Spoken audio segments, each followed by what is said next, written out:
Pashupati, founder of spiritual society, Kurnool. అందరికీ తెలిసిన ఇంకొంచెం బాగా తెలుసుకోవడం అనేది ఎంతైనా అవసరం. కనుక ఈరోజు వారు చెప్పిన భజగోవిందం మనం ఒకసారి పునశ్చరణ చేసుకుందామా? భజ గోవిందం భజ గోవిందం గోవిందం భజ మూఢమతే సంప్రాప్తే సన్నిహితే కాలే నహి నహి రక్షతే కరణే భజ గోవిందం. ఆ మంత్రం యొక్క మీనింగ్ ఏంటి అని అడిగారు.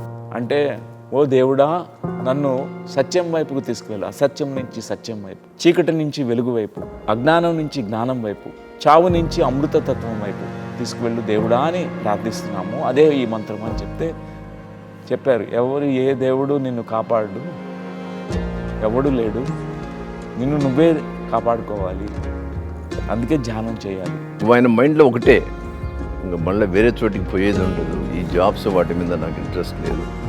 ఇంకా చాలు, ఇనఫ్, దీనికోసం కాదు నేను పుట్టింది. నాకు చిన్న ధ్యాన మందిరం కట్టియండి sir, I will resign for my job.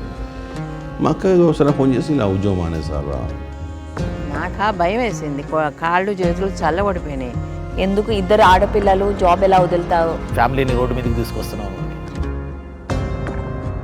మా ఇద్దరికి ఏదైనా నచ్చి అది కొనేమంటే ఇప్పుడు వద్దలేమ్మా నన్నేవారు. ఫస్ట్ దానికంటే ఎక్కువ ఇల్లేలా గడుస్తుంది. ఇంటి అద్దె కూడా ఇచ్చుకోలేకపోయేవాళ్ళం, కష్టంగా ఉండేది. అసలుకి ఆ ఇంట్లో బియ్యం కూడా నేను దగ్గర చూసా, బియ్యం ఉన్నాయో లేవో తెలియదు, కానీ ఎంతమందికి అన్నం వచ్చినా పెడతాడు అబ్బా సారు. ఒకళ్ళని అడిగి ఇంట్లో ఒకళ్ళకి భోజనం పెట్టాలంటే అందరూ ఎద్దేవా చేసేవారు అనమాట. వాళ్ళకే ఉంది, తిండి కోసం వస్తారు ఇంటికి, ధ్యానం కోసం ఎవరు వస్తారు ఇవాళ రేపు. సార్ ఎప్పుడు కానీ ఒకటే ఉంటుంది, ఆయన ఇతరులు బాగుపడిన వాడికంటే ఈయన ఎక్కువ ఎంజాయ్ చేస్తాడు. ఒక్కడే కూర్చొని ఆ రోడ్లు ఎవరు కనపడితే వాళ్ళందరికీ ధ్యానం చెప్పేవాడు. ఒకసారి స్కూల్కి పోయినాము, వాడు వాచ్మెన్, ఓల్డ్ మ్యాన్, అక్కడే ఆడ కూర్చొని ఆయన కూర్చోబెట్టినాడు. వాడు చెప్పినాడు, సార్ నాకు ఆనందంగా ఉంది సార్ అంటే. కనపడిన వాళ్ళందరికీ ధ్యానం చెప్పడం అట్లా మొదలైంది. కూరగాయలు అమ్ముకునే వాళ్ళు కూడా అమ్మాయి ఎట్లా కూర్చో, మొత్తం అమ్మితే నీకు ఎంత వస్తుంది, 100 వస్తుంది, ఇది 100 వేస్తే ధ్యానం చేయి, అట్లా కూర్చోబెట్టిన అలవాట్లు అయ్యి. సారు ఫ్యామిలీని పట్టించుకున్నట్టుగా నేను ఎప్పుడు చూడలే. బట్ ఈ నెవర్ బాదర్స్.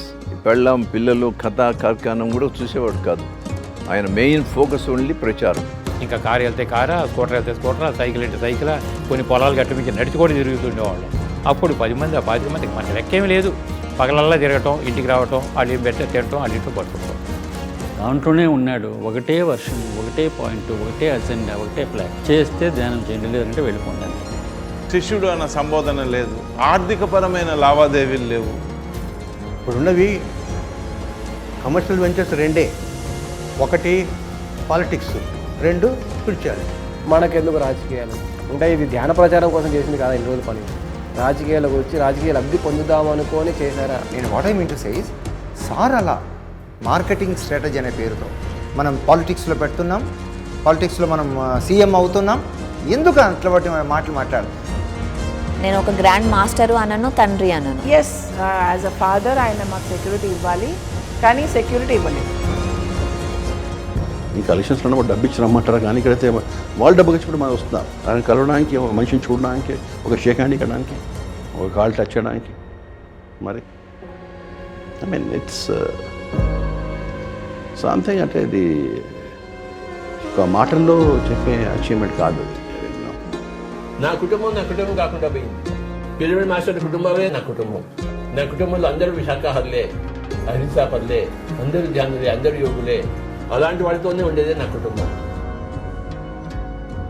1999 వరకు ఆ పిఎస్ఎస్ మూవ్మెంట్ పునాదులన్నీ వచ్చేసిన తర్వాత now we're going to mass.